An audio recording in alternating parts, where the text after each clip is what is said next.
Well, I'd like to start just by saying, as a program in the ACC, but just a program in general, I want to send out our thoughts and prayers to the UVA community, to our colleagues, and to their students, student athletes, their families. It's terrible news and a tragedy. Football and coaching is a brotherhood, and we definitely are here alongside them and support them and suffer with them. And it doesn't feel like we should be talking about football with what's going on up there. It's tough. So really challenging situation for their school and hateful people. Just a lot of evil out there, and I hope everybody can pray for them and help them through this. So with that, I guess I'll talk about our game. We just had a tough loss, to say the least, really hard one to swallow. In general, it's kind of two separate halves when you look at how it went down. But we started fast, scoring 14 points in the first quarter, which was what we wanted to do, to try to get out on a team that had a young quarterback. After those two drives, we had a hard time scoring. There's a variety of reasons for that. Usually drives end because of lack of execution, penalties, creating tough down and distances to call plays, or because some players on their side of the ball made some good plays, and I think we had all of those things happen. The best thing Boston College was defensively was the third down defense. They were very good, and we presented that to them a lot. And that's hard with a freshman quarterback to be in third and extra long.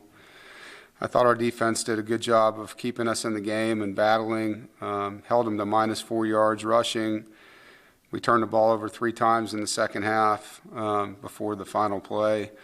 And on all 3 of those turnovers, we responded by not allowing points on defense, and that's tremendous response by those guys. I thought they pressured the quarterback. And in a game like that, it came down to the final drive. And 4th and 7, they get in the red zone, and the play that they ran, we practiced all week. Drake Thomas made the play in practice all week. He knew the play that was coming, and I thought he made a terrific play. Timing, broke on the football, had both hands extended. I thought he beat the receiver to the spot. And he did everything that we could ask him to do. I'm really proud of him for making that play. And, at the end of that play, we should have been out there on offense, kneeling the ball down for a win. But that's not how it ended. And so it is what it is, which makes it hard to swallow, And like I told my team after the game, I hurt for our senior class that they didn't get the satisfaction of that. When you're playing with a freshman quarterback and you're missing several players with injuries, and it comes down to one play in a game, and you have a great player like Drake, and he makes the play, man, that's how you should win. And you can call it an ugly win. I'll take it all day long, man. But we didn't get it. So it's back to the drawing board and get ready for another one. I love our players. I love how they compete. Can we do things better? Can we coach better? Can we play better? Can we make fewer mistakes? Of course we can, and that'll be our emphasis as we move forward. I thought our special teams were terrific. Caden Newcaster continues to impress us as a punter. Keon Lassane and Daryl Jones as gunners on those units. Keon forced a fumble and created a huge play. Our defense also had 2 takeaways, 2 great interceptions. Chris Dunn set a record in the ACC with being perfect again in a game. And give Boston College credit. Zay Flowers is a special football player. I mean, he's electric, and obviously we knew where he was, and he still made plays. And they battled back, and so you have to give them credit for that. On to our next game with Louisville. They've won 4 of their last 5. We get to come down there and play on senior day against them, and it's really 2 very similar defenses, very aggressive defenses head-to-head. They've forced a lot of turnovers. As you know, they forced 8 against Wake.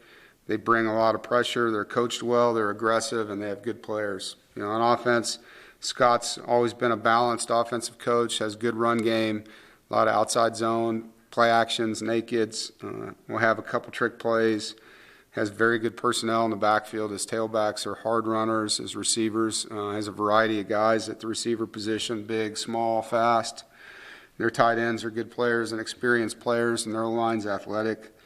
So look forward to another, talented team and a chance to compete, and a road game at that. And look forward to that opportunity with our players and 2 games here in 11 or 12 days, whatever that is. So got a lot on our plate. And in light of what's going on regionally in our conference, it's hard to focus on it, to be honest. So there's a lot going on right now, but that's the world we're in. Questions? David? Dave, you mentioned that it is tough to focus on football today. How do you address this topic and this tragedy with your team, and is this something you bring up today and explore with each other?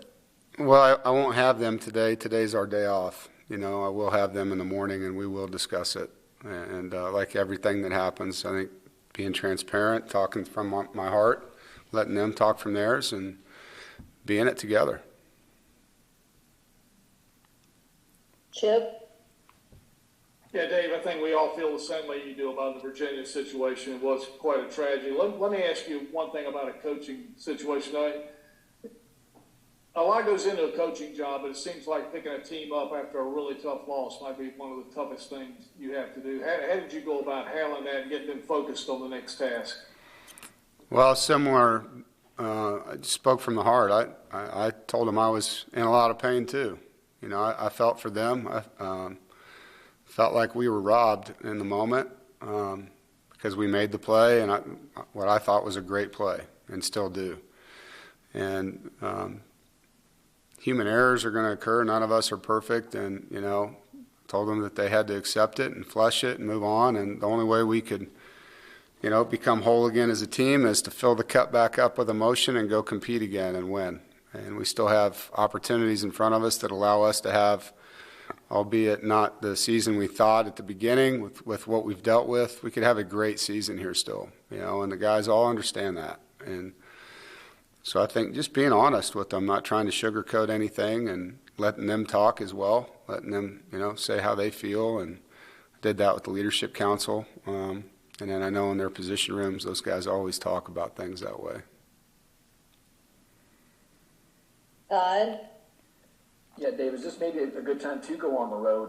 Gives the guys a chance to kind of circle the wagons and us against them in a world mentality. Is it a good time to maybe hit the road? Yeah, it might be. I think it's a good time just to get back to playing, whether we're home or away. But, yeah, it might be. I think these guys just like playing together, and that's, one of the messages. Like, let's enjoy these next 3 games, these next 2 and 12 days. Let's enjoy the ride. Like, it's things happen. It's bigger than wins and losses when you talk about the brotherhood you have with each other, and, the time you get to spend with each other, the stories you have with each other. And so, I don't want to lose sight of that because of how something ended. And you have to remind them of that. David? Dave, you mentioned on Saturday that you felt like you guys didn't coach well enough to win. Have you had a little more time to diagnose the specifics of that statement?